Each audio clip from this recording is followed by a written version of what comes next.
Ahoj, vítám tě u mého videa. Děti měly jarní prázdniny a tak jsme se rozhodli strávit prodloužený víkend v Polsku. Naše první cesta vedla do Vroclavské zoo. Pojď se s námi podívat, jak to tam vypadalo.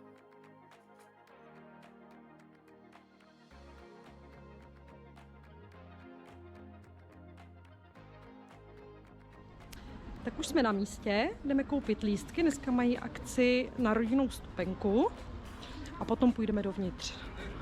Rodinný vstupenek? Dvě osoby dorosłe i dzieci? 3. W jakim wieku? 14, 13 a 4. 230 Kartou. Tatínek nám trochu popletl roky dětí, ale jak dodala Tereska k Jájovi poznámce, pšt, taťka neví, kolik nám je. No a potom jsme se šli podívat do obřího akvária.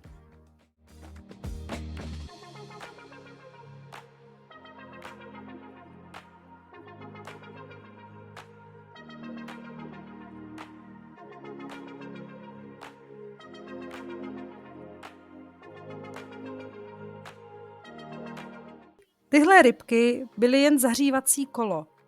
My se těšili na žraloky.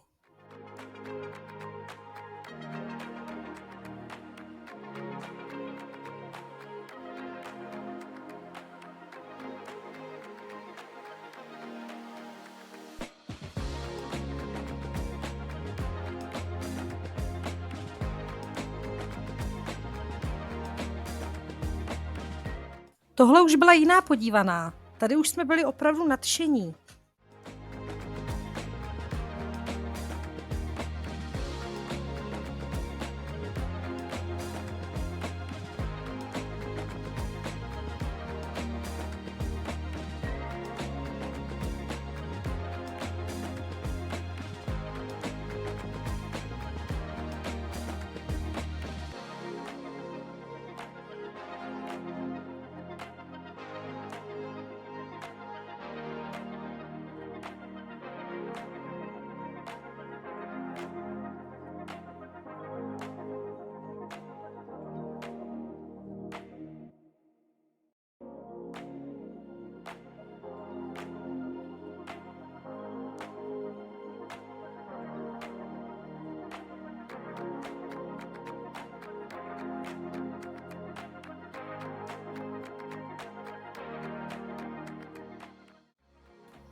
A konečně jsme došli k akváriu se žraloky.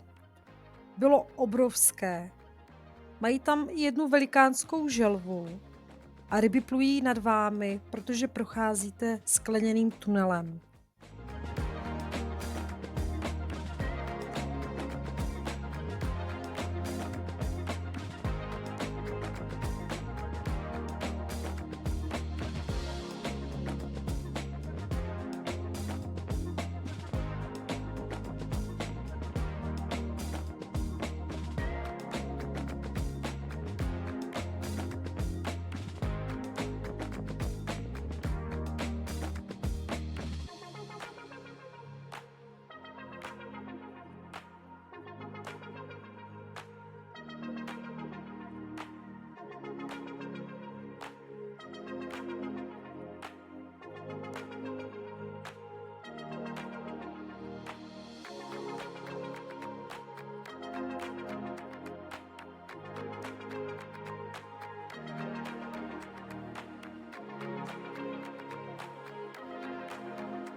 Vůbec se nám odsud nechtělo, ale museli jsme pokračovat dál.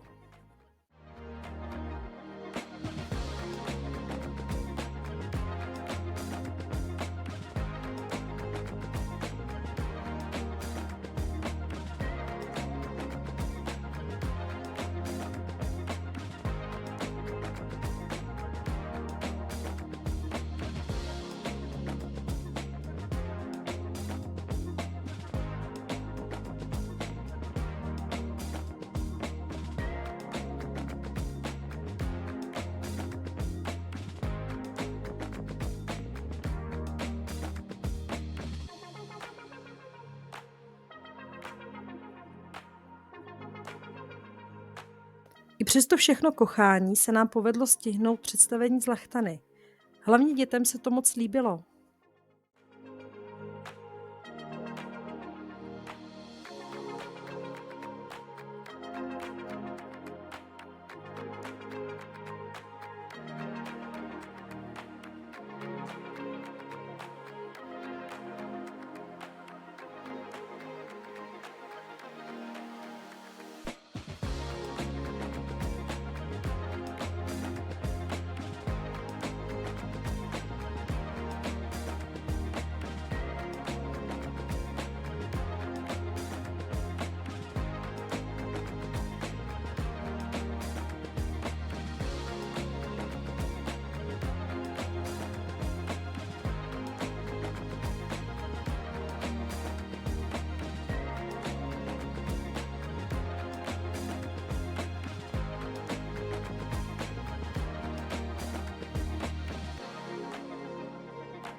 A tady bylo další krmení kapustňáků.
A z těchto malinkých zvířátek jsme byli úplně hotoví a ani jsme si nezjistili jejich jméno.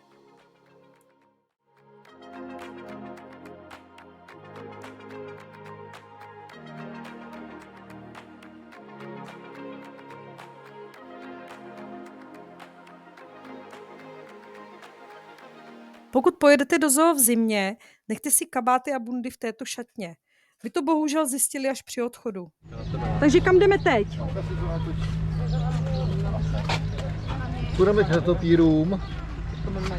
Až zkontrolujeme netopíry, tak půjdeme k bizonům, projdeme evropskou faunu po směru hodinových ručiček.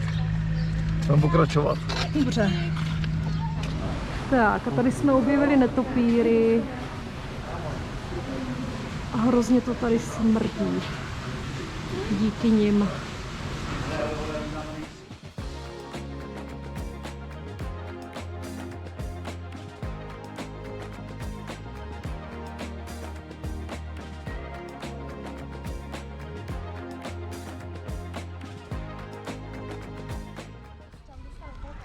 Mají tady tohle krásné hřiště, ale bohužel jsme zjistili, že je placený, ale hlavně je zavřený. Takže dětičky mají smůlu a pokračujeme dál na vlky. Nakonec jsme vlka neviděli ani jednoho. Medvědi nejspíš ještě spali a úplně vzadu byly opice. Ale cesta byla uzavřená, takže jsme se vrátili zase zpět. Dost zklamaní a mysleli jsme, že ze zoo už jsme viděli skoro všechno. Ale naštěstí tomu tak nebylo. Tak co, je tam něco?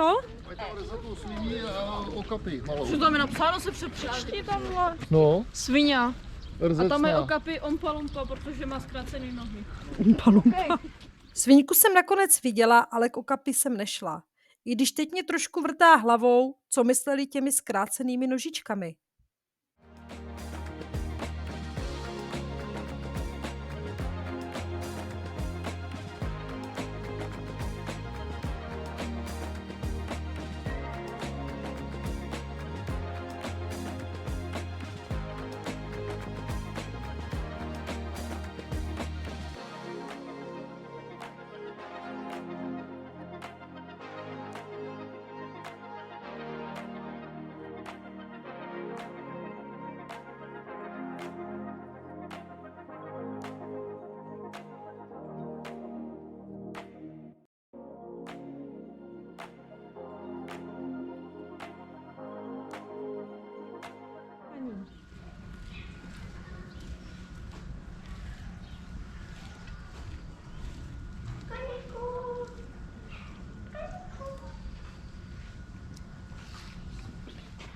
Spinkaj, koníčci. Mamko, koníčci spinkaj. Mhm. Aha. Oni odpočívají.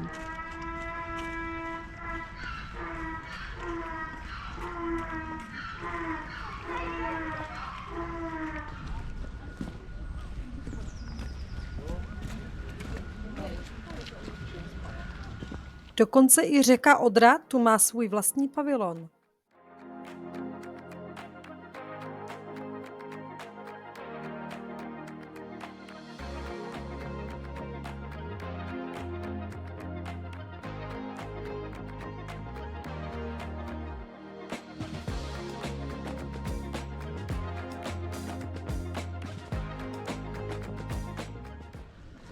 Teda tady jich je. Je klukanů. Tam rozumívají vidíko. Sem jdeme. Je tu. Hele, tak se nám vyjasnilo a už jsme si mysleli, že tady nic neuvidíme. A mají tady ještě opičky a klukany.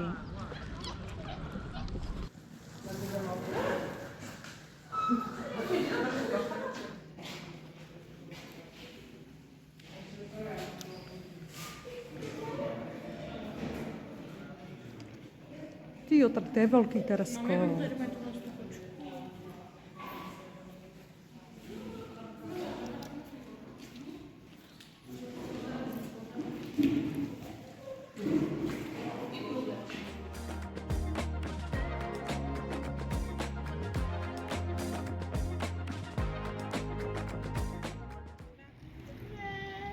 Tazi, je to slon? A je krásný. Hele, a když je večer, tak ten slon hodně svítí. Do 3. března tady mají tuhle atrakci, která v noci svítí, ale my už nestíháme, protože v 5 musíme nejdýl odjet z parkoviště. Takže bohužel, ale musí to být fakt nádhera. A mají tady toho hodně. Všude.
Tak, my spolucestující to vzdali, protože mají hodně velký hlad. A já jsem tady ještě našla ten pavilon ptáků, takže vám tady něco natočím a pojedeme se najíst.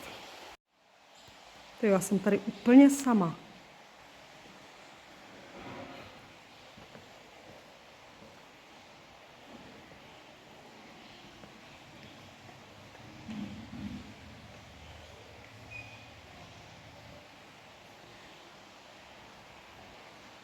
Je to tady obrovský.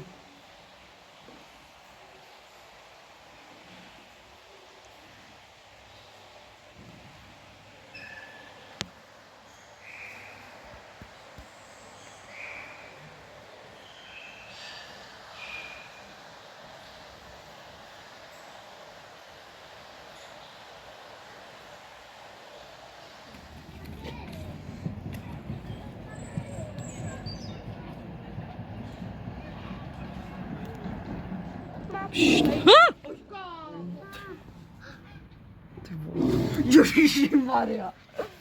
Taky se zlekl.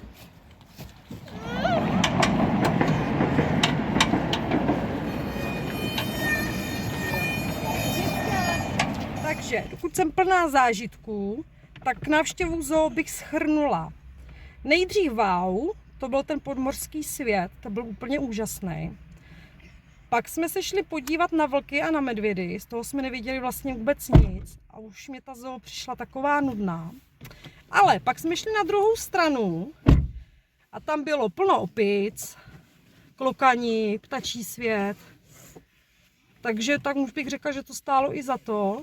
A cena vstupenek dohromady za 3 děti, 2 dospělí, 230. Co mají tady? Zlotý. Ale byla to akční cena. Ale akční cena. Jedeme. A teď se jedeme najíst, protože máme hrozný hlad a v zoo jsme si nedávali žádné jídlo, takže ahoj. Jo, a vlastně ještě jedeme na ubytování.